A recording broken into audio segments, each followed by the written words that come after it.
हर हर महादेव। प्रिय दर्शकों, आज का यह कार्यक्रम एक अति महत्वपूर्ण विषय के ऊपर है। विषय बहुत गंभीर है।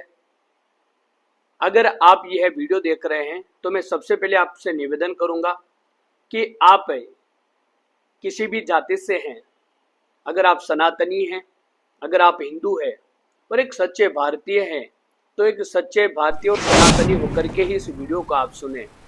आप किसी भी पार्टी से जुड़े हैं, लेकिन इस वीडियो को देखते हुए आप अपने दिमाग से आप किसी भी पार्टी से जुड़े हैं, उस पार्टी को दरकिनार करके यह वीडियो आपको देखनी है।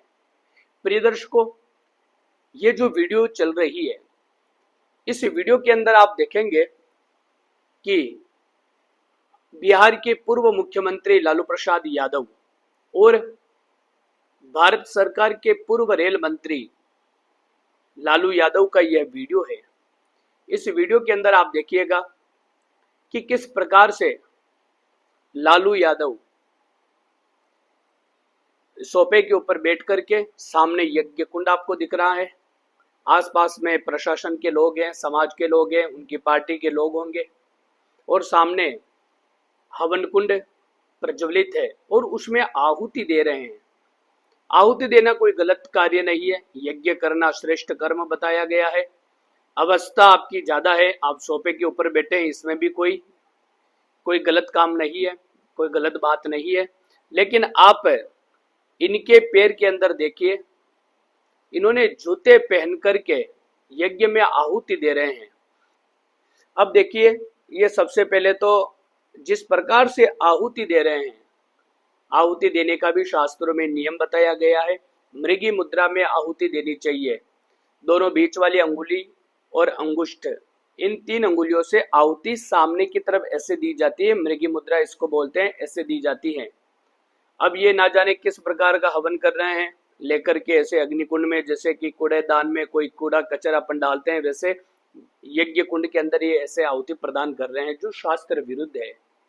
फिर वहां तक भी ठीक है, लेकिन पैर में जूते पहन करके यज्ञ में बैठना, यज्ञ का हवन करना, यह बहुत ही निंदनीय कर्म है। जब ऐसे बड़े आदमी के द्वारा ऐसा आचरण किया जाता है तो समाज के अंदर एक विकृति उत्पन्न होती है और धर्म को लेकर के, शास्त्र को लेकर के एक परंपरा बन जाती है, शास्त्र विरुद्ध है। हमारे धर्मशास्त्रों के अंदर यज्ञ को सबसे श्रेष्ठ कर्म बताया गया है। तैत्तिरीय ब्राह्मण के अंदर कहा गया है कि यज्ञो वै विष्णु हो, यज्ञ जो होता है वह साक्षात भगवान विष्णु का स्वरूप होता है। शतपथ ब्राह्मण के अंदर कहा गया है कि यो वै विष्णु स यज्ञ, विष्णु स्वयं यज्ञ है और यज्ञ ही विष्णु स्वरूप है। मत्स्य पुराण के अंदर कहा गया है कि नारायण परो यज्ञ, भगवान नारायण ही यज्ञ है। तो जिस धर्म के अंदर, जिस संस्कृति के अंदर यज्ञ को साक्षात भगवान का स्वरूप माना गया है, तो वहां पर ऐसे शास्त्र विरुद्ध आचरण करके, अशास्त्रीय कृत्य करके आप जब ऐसा कार्य करेंगे तो निश्चित तौर पर यह शास्त्र विरुद्ध होगा, और जब शास्त्र विरुद्ध ऐसा कार्य होगा तो निश्चित तौर पर उसका भुगतान समस्त प्रजा को करना पड़ता है।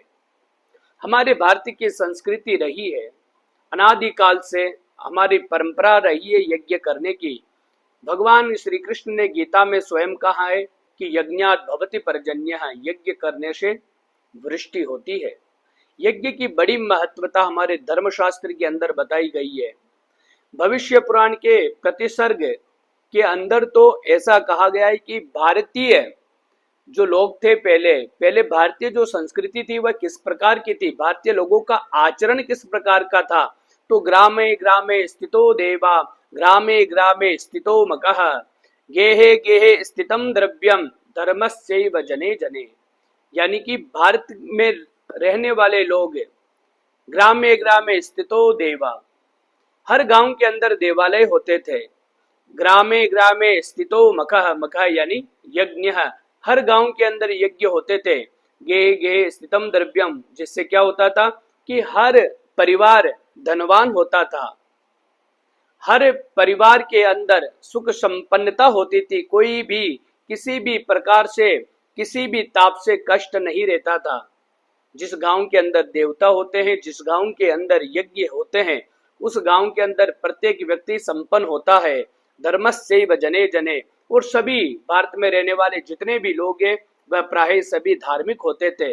आज उसी भारत के अंदर अपने दिखावे के लिए, अपने वोट बैंक की राजनीति के लिए आप धर्म तो कर रहे हैं, लेकिन आपको ये नहीं पता है कि धर्म किस प्रकार से करना चाहिए, यज्ञ किस प्रकार से करना चाहिए।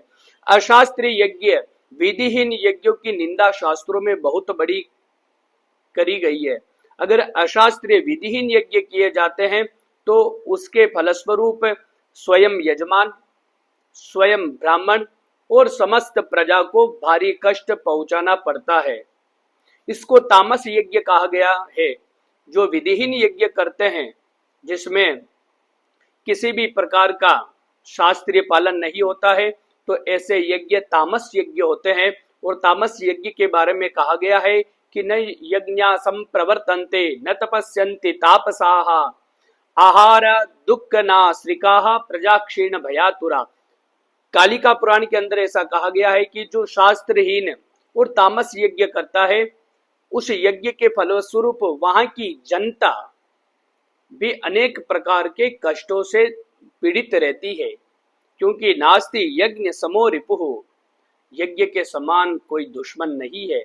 जो अशास्त्रीय यज्ञ है, जो तामस यज्ञ है, उसके बारे में कहा गया है कि वह साक्षात महाशत्रु है। जो अशास्त्रीय विधि से कर्म करता है, यज्ञ करता है, उसका तो विनाश होता ही है, लेकिन उस स्थान में रहने वाले स्थान वासियों के ऊपर भी वज्रपात होता है।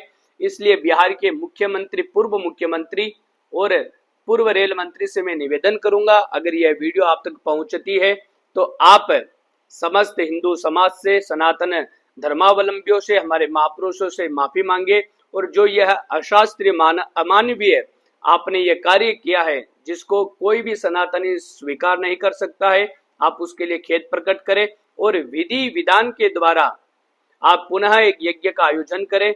उसमें हम अपेक्षा करेंगे कि आप भारतीय परिधान पहन करके और अपने जूतों को साइड में रख करके आप उस यज्ञ में सम्मिलित हो और उस यज्ञ को पुनः करें, ताकि एक अच्छा संदेश समाज के अंदर जाएगा। हर हर महादेव।